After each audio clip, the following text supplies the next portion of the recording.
ಪೂಜೆ ಎಲ್ಲ ಆದಮೇಲೆ ರಾಯರಿಗೆ ಮಂಗಳಾರತಿನ ಯಾವ ರೀತಿ ಮಾಡಬೇಕು? ಏಕಾರತಿ ಅಂದರೆ ಏನು? ಯಾವ ಟೈಮಲ್ಲಿ ಮಹಾಮಂಗಳಾರತಿನ ಮಾಡಿದರೆ ಬೆಸ್ಟು? ಸ್ನೇಹಿತರೆ ನಮಸ್ಕಾರ. ಅನೇಕರು ರಾಯರ ಪೂಜೆನ ಮಾಡ್ತಾರೆ, ಆದರೆ ಮಹಾಮಂಗಳಾರತಿ ಮಾಡುವ ಒಂದು ವೇಳೆ ಟೈಮಿಂಗು ಗೊತ್ತಿರೋದಿಲ್ಲ. ಹಾಗಾಗಿ ಯಾವಾಗಂದರೆ ಆವಾಗ ಮಂಗಳಾರತಿನ ಮಾಡ್ತಾರೆ. ಅದು ಮಾಡೋದ್ರಿಂದ ತಪ್ಪಾಗುತ್ತೆ. ರಾಯರಿಗೆ ಯಾವಾಗ ಸಂಜೆ ಒಂದು ಟೈಮಲ್ಲಿ ಮಹಾಮಂಗಳಾರತಿನ ಮಾಡಿದರೆ ಒಳ್ಳೆಯದು ಹೇಳ್ತೀನಿ, ತಿಳ್ಕೊಳ್ಳಿ. ಟೈಮಿಂಗು ಕೂಡ ಹೇಳ್ತೀನಿ, ಮತ್ತು ಯಾವ ರೀತಿ ಆರತಿನ ಮಾಡಬೇಕು ಅಂತ ತಿಳಿಸ್ಕೊಡ್ತೀನಿ ಸ್ನೇಹಿತರೆ. ಇದು ಒಂದು ಏನಪ್ಪ ಅಂತಂದರೆ, ಅನೇಕರು ಮನೆಯಲ್ಲಿ ರಾಯರ ಪೂಜೆ ಮಾಡ್ತಾರೆ, ಆದರೆ ಮಂಗಳಾರತಿ ಮಾಡುವ ಸರಿಯಾದ ಕ್ರಮ ಯಾವುದು? ವರ್ಧಂತಿಯಂಥ ವಿಶೇಷ ದಿನಗಳಲ್ಲಿ ಮನೆಯಲ್ಲೇ ಭಕ್ತಿಯಿಂದ ಮಂಗಳಾರತಿ ಮಾಡುವುದು ಹೇಗೆ? ಬನ್ನಿ ಈ ಒಂದು ಪುಟ್ಟ ವಿಡಿಯೋದಲ್ಲಿ ತಿಳಿದುಕೊಳ್ಳೋಣ.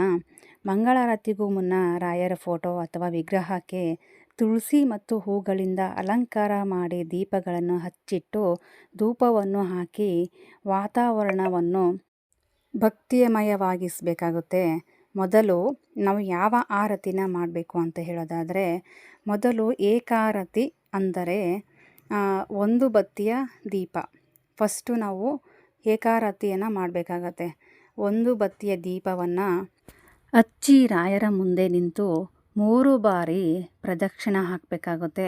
ಆರತಿ ಬೆಳಗಿ ಆರತಿ ಮಾಡುವಾಗ ರಾಯರು ಪಾದದಿಂದ ಮುಖದವರೆಗೆ ದೀಪದ ಬೆಳಕು ಬೀಳುವಂತೆ ಇರಬೇಕು ಸ್ನೇಹಿತರೆ. ನಾವು ಮಹಾಮಂಗಳಾರತಿ ಮಾಡಿರ್ತೀವಲ್ವ, ಆವಾಗ ಮುಖದಿಂದ ಅಂದರೆ ರಾಯರ ಪಾದದಿಂದ ಮುಖದವರೆಗೆ ದೀಪದ ಬೆಳಕು ಬೀಳುವಂತೆ ನಾವು ಮಹಾಮಂಗಳಾರತಿನ ಮಾಡಬೇಕಾಗುತ್ತೆ. ಆರತಿ ಮಾಡುವಾಗ ಸುಮ್ಮನೆ ಇರಬೇಡಿ.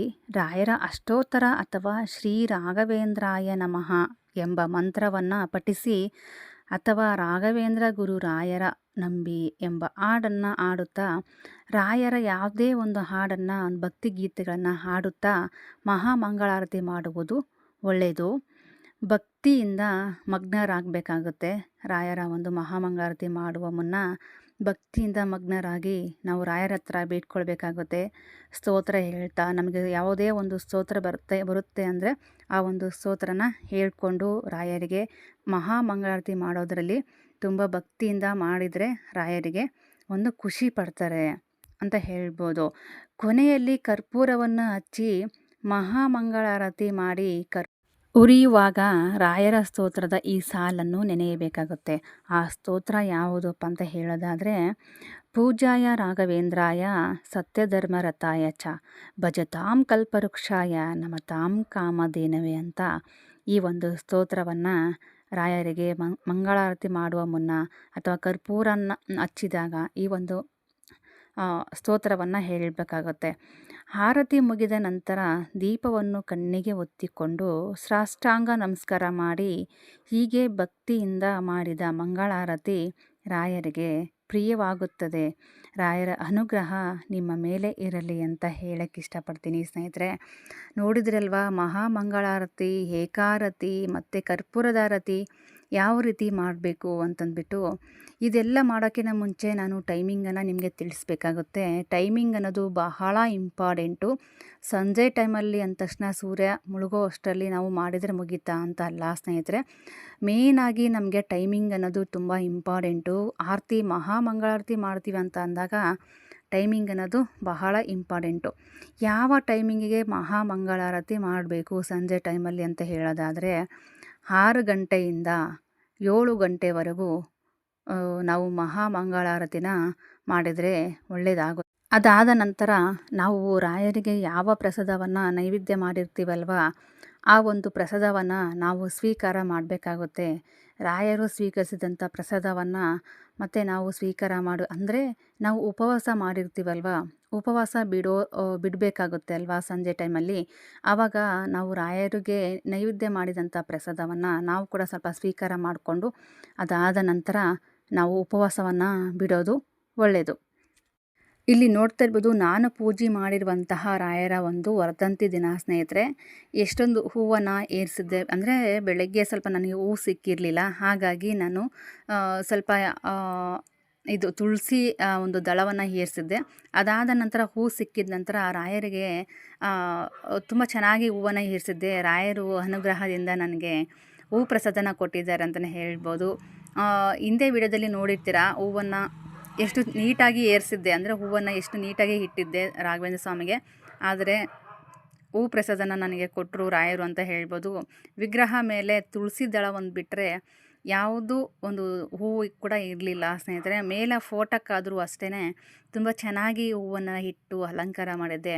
ಆದರೆ ರಾಯರು ನನಗೆ ಹೂ ಪ್ರಸಾದ ಕೊಟ್ಟು ನನಗೆ ಖುಷಿ ಪಡಿಸಿದ್ರು ಅಂತಲೇ ಹೇಳ್ಬೋದು. ಇದೇ ನೋಡಿ, ನಾವು ರಾಯರಿಗೆ ಖುಷಿ ಪಡಿಸ್ತಿರ್ತೀವಲ್ವ, ಮಂಗಳಾರತಿ ಆಗಿರ್ಬೋದು, ಮತ್ತು ಪೂಜೆ ಆಗಿರ್ಬೋದು, ಅವರಿಗೆ ಇಷ್ಟವಾದಂತಹ ಗಂಧ ಆಗಿರ್ಬೋದು, ಮತ್ತು ತುಳಸಿ ಎಲೆ ಆಗಿರ್ಬೋದು, ಅವ್ರಿಗೆ ಇಷ್ಟವಾದಂತಹ ಒಂದು ಊದುಬತ್ತಿ. ಹಾಗಾಗಿ ನಾವು ಪೂಜೆನ ಕ್ರಮಬದ್ಧವಾಗಿ ಮಾಡ್ತೀವಿ ಅಂತಂದಾಗ ರಾಯರು ನಮಗೂ ಕೂಡ ಖುಷಿ ಪಡಿಸ್ತಾರೆ ಅಂತ ಹೇಳ್ಬೋದು. ಯಾಕಂದರೆ ಹೂ ಪ್ರಸಾದ ಕೊಟ್ಟರಲ್ವ, ನನಗೆ ಅಷ್ಟೇ ಸಾಕು, ಅಷ್ಟೇ ತೃಪ್ತಿ ಪಟ್ಕೋತೀನಿ. ನೆಕ್ಸ್ಟು ನಾನು ನೋಡಿದಾಗ ಆ ತುಳಸಿ ದಳ ಕೂಡ ಇರಲಿಲ್ಲ. ಆ ತುಳಸಿ ದಳ ಕೂಡ ನಮಗೆ ಹೂ ಪ್ರಸಾದ ರೂಪದಲ್ಲಿ ನಮಗೆ ಕೊಟ್ಟರು ಅಂತಲೇ ಹೇಳ್ಬೋದು. ನೋಡ್ತಾ ಇರ್ಬೋದು, ವಿಗ್ರಹದ ಮೇಲೆ ನಾವು ಇಟ್ಟಿರುವಂಥ ಹೂವುಗಳು ಒಂದು ಕೂಡ ಇರಲಿಲ್ಲ. ಹಾಗಾಗಿ ಕಣ್ಣು ಮುಚ್ಚಿ ಕಣ್ಣು ತೆಗೆಯೋದ್ರು ಅಷ್ಟರಲ್ಲಿ ನನಗೆ ಹೂ ಪ್ರಸಾದ ಕೊಡ್ತಾಯಿದ್ರು ಅಂತಲೇ ಹೇಳ್ಬೋದು. ನೋಡ್ತಾ ಇರ್ಬೋದು, ಮಹಾಮಂಗಳಾರತಿಯು ಏಕಾರತಿ ಮತ್ತು ಕರ್ಪೂರದ ಆರತಿ ಮಾಡಬೇಕಾಗುತ್ತೆ. ರಾಯರ ಪೂಜೆ ಎಲ್ಲ ಮಾಡಿದ ನಂತರ ಸಾಯಂಕಾಲ ನಾವು ಈ ರೀತಿ ಮಾಡಬೇಕಾಗತ್ತೆ. ಕ್ರಮಬದ್ಧವಾಗಿ ಮಾಡಿ, ಖಂಡಿತವಾಗ್ಲೂ ರಾಯರು ಅನುಗ್ರಹ ನೀಡ್ತಾರೆ. ರಾಯರಿದ್ದಾರೆ ಪೂಜ್ಯಾಯ ರಾಘವೇಂದ್ರಾಯ ಸತ್ಯಧರ್ಮ ರಥಾಯ ಚ ಭಜತಾಂ ಕಲ್ಪವೃಕ್ಷಾಯ ನಮತಾಂ ಕಾಮಧೇನವೇ ಅಂತ ಈ ಒಂದು ಮಂತ್ರವನ್ನು ನೀವು ಪಠಿಸ್ಬೇಕಾಗುತ್ತೆ. ಆವಾಗ ನಿಮಗೆ ರಾಯರಿಗೂ ಖುಷಿಯಾಗುತ್ತೆ. ರಾಯರಿಗೆ ಖುಷಿ ಆಯಿತು ಅಂತ ನಮಗೂ ಕೂಡ ಖುಷಿ ಆಗುತ್ತೆ ಅಂತಲೇ ಹೇಳ್ಬೋದು. ನೋಡಿದಲ್ವಾ ಸ್ನೇಹಿತರೆ, ಇವತ್ತಿನ ಒಂದು ವಿಡಿಯೋ ಇದು ಯೂಸ್ಫುಲ್ ವಿಡಿಯೋ ಆಗಿರುತ್ತೆ. ಆದಷ್ಟು ಬೇಗ ಈ ಒಂದು ವಿಡಿಯೋನ ಶೇರ್ ಮಾಡಿ. ಅವರು ಕೂಡ ರಾಘವೇಂದ್ರ ಸ್ವಾಮಿ ಪೂಜೆನ ಮಾಡಿರ್ತಾರ ಅಂತಂದರೆ ಈ ಒಂದು ಮಹಾಮಂಗಳಾರತಿನ ಯಾವ ರೀತಿ ಮಾಡೋದು ಅಂತಂದ್ಬಿಟ್ಟು ತಿಳಿಸಿದ್ದೀನಿ. ಅವ್ರಿಗೂ ಕೂಡ ನಿಮ್ಮ ಫ್ರೆಂಡ್ಸಿಗೆ, ಫ್ಯಾಮಿಲಿಗೆಲ್ಲ ಶೇರ್ ಮಾಡಿ. ಆದಷ್ಟು ಈ ಒಂದು ವಿಡಿಯೋನ ಜಾಸ್ತಿ ಜನರಿಗೆ ತಲುಪೋ ರೀತಿ ಮಾಡಿ. ಥ್ಯಾಂಕ್ ಯು ಸೋ ಮಚ್ ಎಲ್ಲರಿಗೂ. ಇಷ್ಟೊತ್ತು ನನ್ನ ಒಂದು ವಿಡಿಯೋ ನೋಡಿದ್ದಕ್ಕಾಗಿ ಧನ್ಯವಾದಗಳು. ರಾಯರಿದ್ದಾರೆ.